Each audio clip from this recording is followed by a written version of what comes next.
Boggs, like Jonathan says, she made certain deposits to accounts na kay Ronnie din? Or tinanggi rin niya.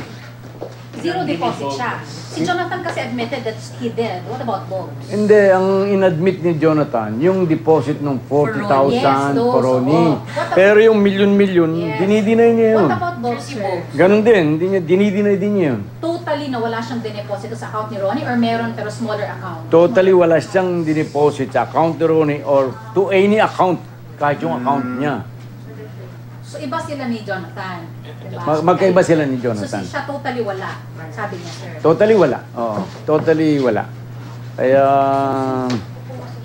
itong si Ronnie Jonathan Caranto kababayan ni Ronnie Dayan at malayo pa raw nga silang magkamag-anak sa Orbis Tondo, Pangasinan. Sir, nasaan na po siya ron?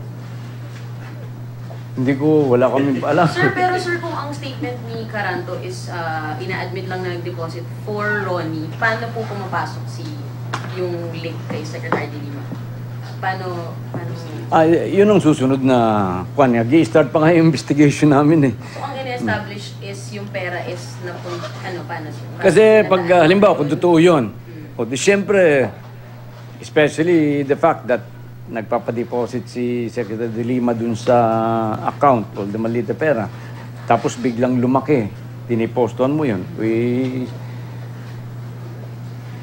kuha na yun, believable na yun. Kasi nung una, pinapadeposit mo eh. So, parang ginagawa mong conduit yung dalawa. Since Ronnie Dayan is suspected of being engaged in yung sa illegal drug trade, and since covered naman ng confidentiality yung bank account, but because of the premise na baka ma-involve siya doon, will you secure the of AMLAC in order to look into the contents of these accounts?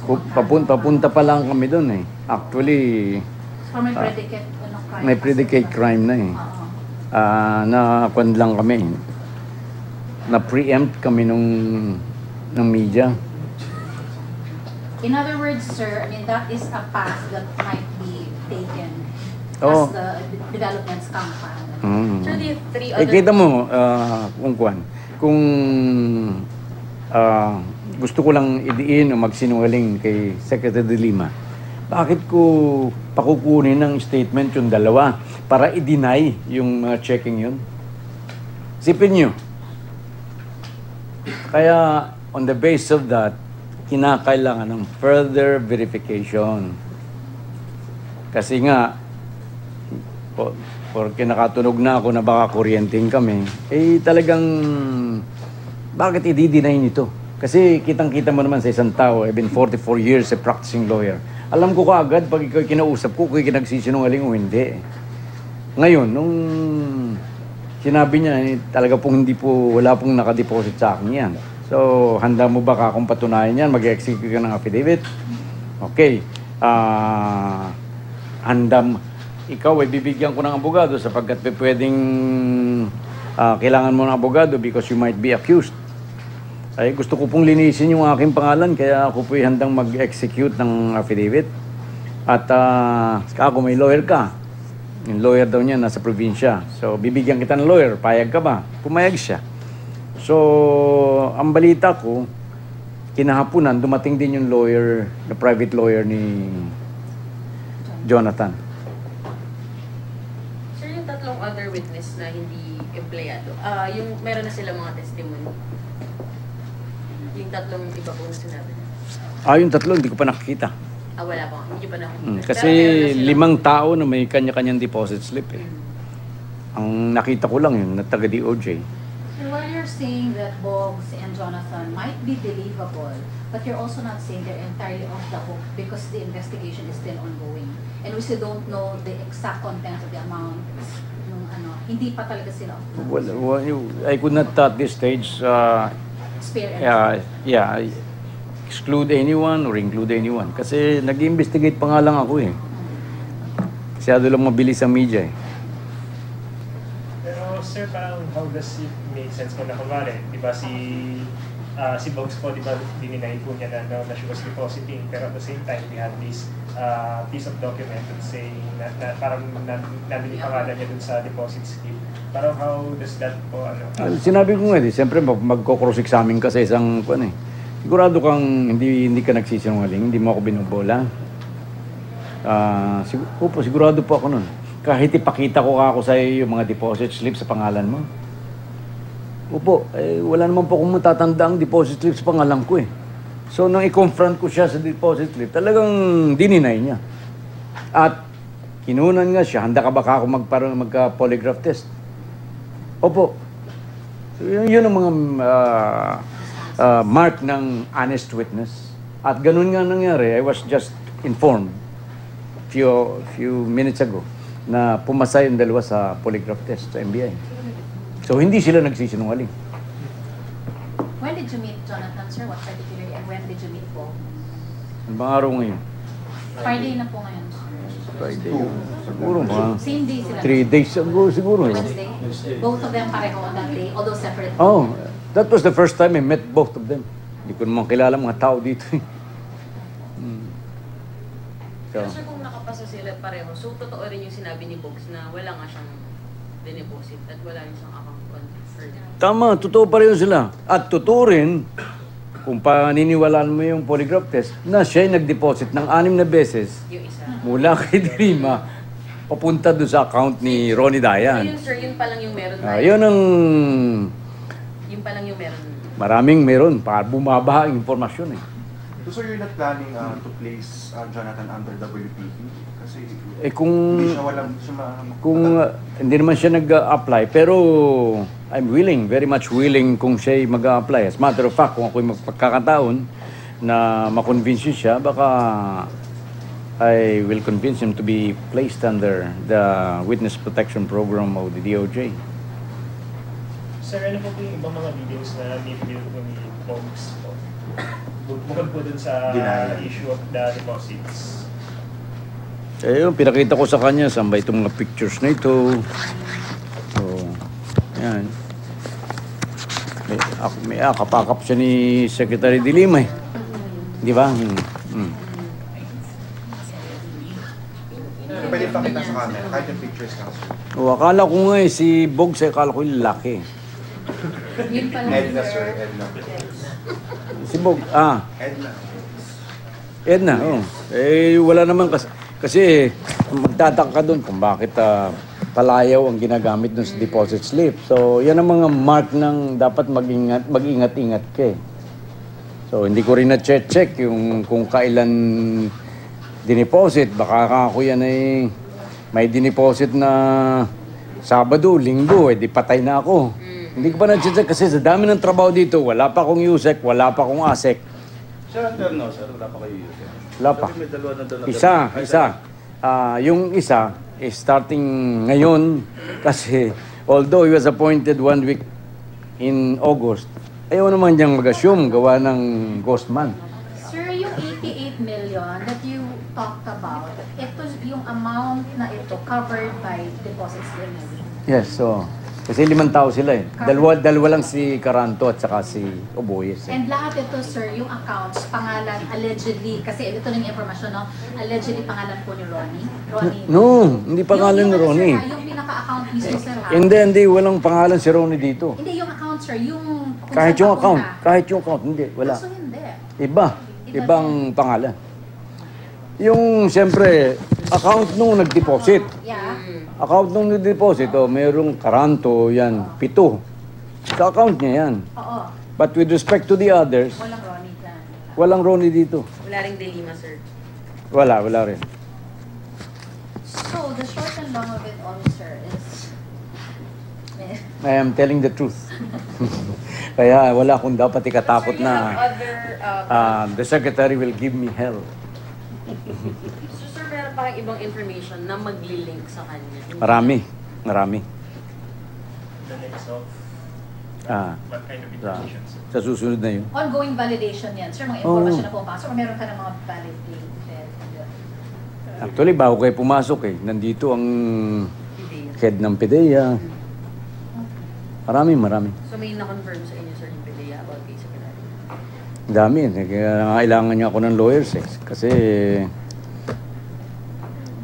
daming gagawin. Ano sir yung sa PDEA? Well, siyempre, pagdating sa PDEA, siyempre, yung mga drug lords yan, di ba? So, yan ang magkukunik. May information ang PDEA na binigay sa inyo na validated na pag-establish ng links. Well, validated nila. Pero pag sa amin, ibabalidate pa ulit namin. Links yan. ni Secretary to drug lords. Hindi ganun. Paano sir? Later na lang. Kasi nga, nag-build up pa lang ako ng case. Eh. Pero sir, meron na bang drug lord na nag-execute or hindi man drug lord, yung parang tao ng drug lord na nag-execute ng affidavit na nag-link kay Secretary de Lima? Meron. Ano sir, drug lord or tao? Ng drug lord? Mga drug traders. So ito yung, apart from kung sinabi mo before, sir, na merong drug convict inside Bilibid na may sworn statement. Parte yun. It's just one of them. One of them has a sworn statement, convict, sir. Tapos, sir, meron ka pang ibang Meron pa. Dami nga ako. sworn statements. Bumubuhos eh. More than 6 na yung sworn statements mo, sir. Malamang na ganun. Sir, yung sa dates doon sa deposits, Good Friday. Good Friday daw sir. Alin? Yung isang date sa deposits. April 24. Holiday. Ano? 18 sir. Holiday. Holiday. Good In Friday. other words, not a banking day. See? Hindi ko pa alam yun, pero alam mo. Yun ang ginaganong ko eh. I have to check eh. Kasi hindi ko, wala na akong panahon dito eh. Tapos nag-uusap tayo, sir, ng madalas. Sir, yung Kaya ayaw ko nang sagutin yung mga telepono ko. Kasi pag sinagot ko kayo, lalo akong walang magagawa sa DOJ. Kita mo, ako lang ang hindi nagpapa-interview lang kung talagang pilit na pilit eh. Kanina, nagpa-interview ako kay, sa DCMM precisely to say na premature ang release. Hindi ko authorized yun. At I've never said na itong dalawang si Caranto at saka si Oboyes ay nag-deposit ng millions sa account ni Ronnie. I've never said that. So just to clarify, sir, ilang checks yung covered yung 88 million pesos? How many deposit slips are we talking about, sir? 7, 5, 12, 16, 18, 22. 22 deposit slips. Sir, yung sa drug lord, balikan ko lang. Isang drug lord na convicted po ang may affidavit na. Isang drug lord na convicted. Actually, hindi. Basta't wag na nating gamitin yung drug lord Okay. eh. Convicted. Basta't drug trader. Na inmate. On a drug offense na inmate ng NBP. Di ba, sir, yun yung sabi mo? Yun yung isa, meron pang iba. So, Ano po yung iba? ilan yung inmates na nag-execute? At least 3. 3. Puro drug-related offenses yun, sir, yung sa kanila.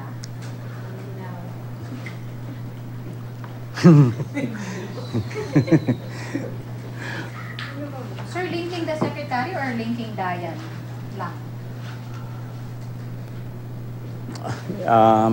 Hintayin na lang yung i-release ko yung affidavit. Sobra na yung haba ng story nyo ngayon eh.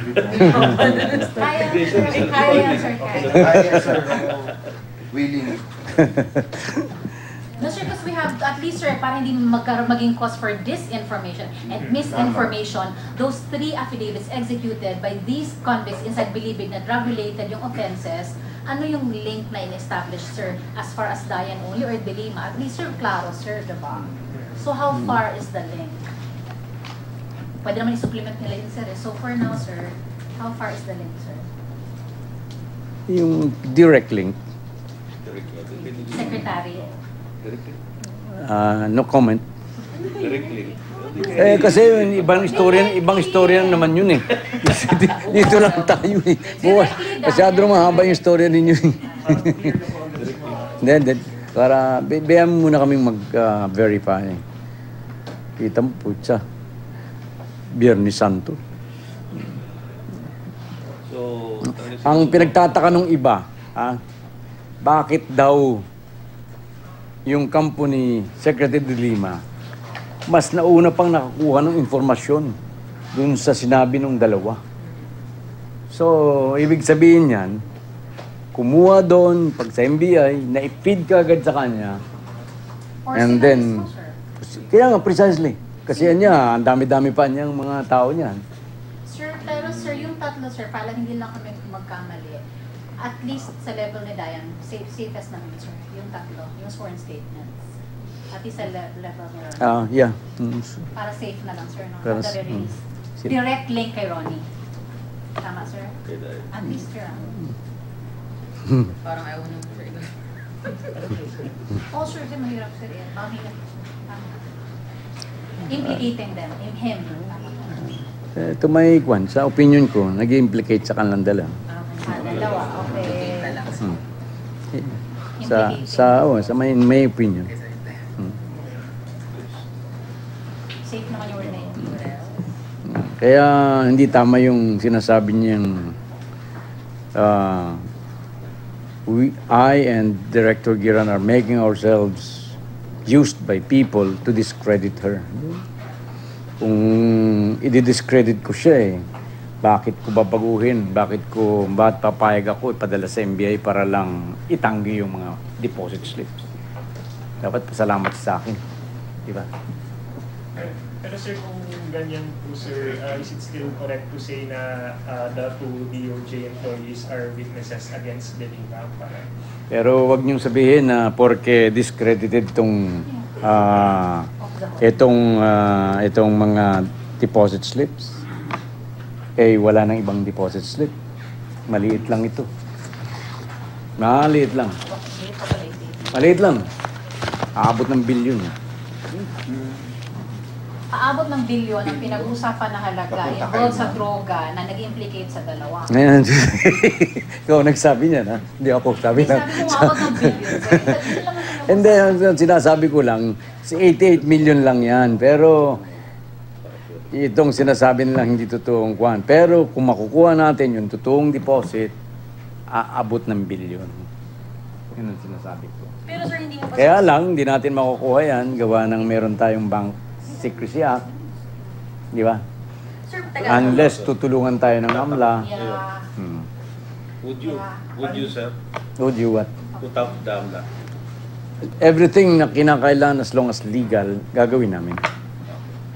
Sir, may sinabi ka, porke discredited tong mga deposit slips, wala nang ibang deposit slips. So, sinasabi ba natin na hindi nga po totoo yung Ito lang sabi ko, no? Yun ang sinabi ko, no? Pero it doesn't mean, kasi mayroon bang deposit slip nga, sinasabi mo na Biyernes Santo.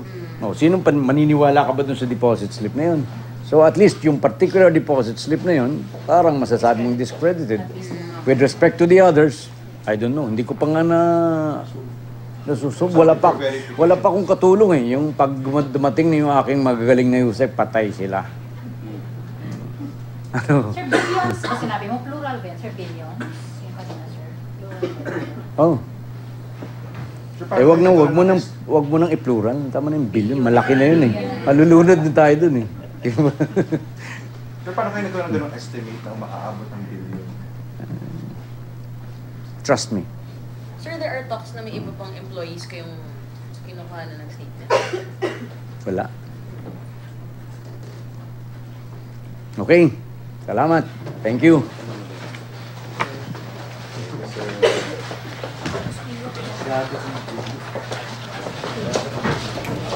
At yan po ang press conference ni DOJ Secretary Vitaliano Aguirre hinggil sa di umano ay pagdedeposito raw ng ilang tao ni Senadora Leila De Lima ng milyon-milyong piso sa bank account ni Ronnie Dayan na mula raw sa pangungulekta ng pera ng Senadora sa mga drug lord sa bilibid noong Secretary pa siya ng DOJ. Sa umano'y sinumpaang salaysay na isinumiti raw ng dalawang dating empleyado ni Senadora Leila De Lima noong kalihim pa siya ng Department of Justice, o gayon man, hindi pa raw nababasa mismo ng kalihim ang mga affidavit na ito. Giit pa niya, premature ang pagsasapubliko ng mga affidavit. Siya raw mismo ay walang sinabing nagdeposito sina Jonathan Caranto at Edna Bogs Obuyes para kay De Lima. Ani Aguirre, kailangan pa raw ng further verification ang mga pahayag ni Caranto at Obuyes. Gayunman, anya hindi raw porket na discredit ang mga umiikot ngayong litrato at deposit slips ay wala na raw iba pang deposit slip na magpapakitang nagpadeposito ng pera si De Lima sa dalawa niyang dating tauhan. Ayon pa kay Aguirre, oras na makuha raw ang mga totoong deposit slip, tiyak daw siyang lalabas na bilyong piso ang halaga ng mga ito. Patuloy pong kinukuha ng GMA News ang panig ni Senadora Leila De Lima ukol sa pahayag ni Justice Secretary Aguirre. Pero una na niya idiniit na fabricated o gawa-gawa lang ang iniulat sa pahayagan affidavit ng dalawa niyang dating tauhan sa DOJ. Anya maaari raw na pinilit lang sina Caranto at Obuyes na gumawa ng kwentong nagsasabing inutusan niya sila magdeposito ng pera para sa kanya.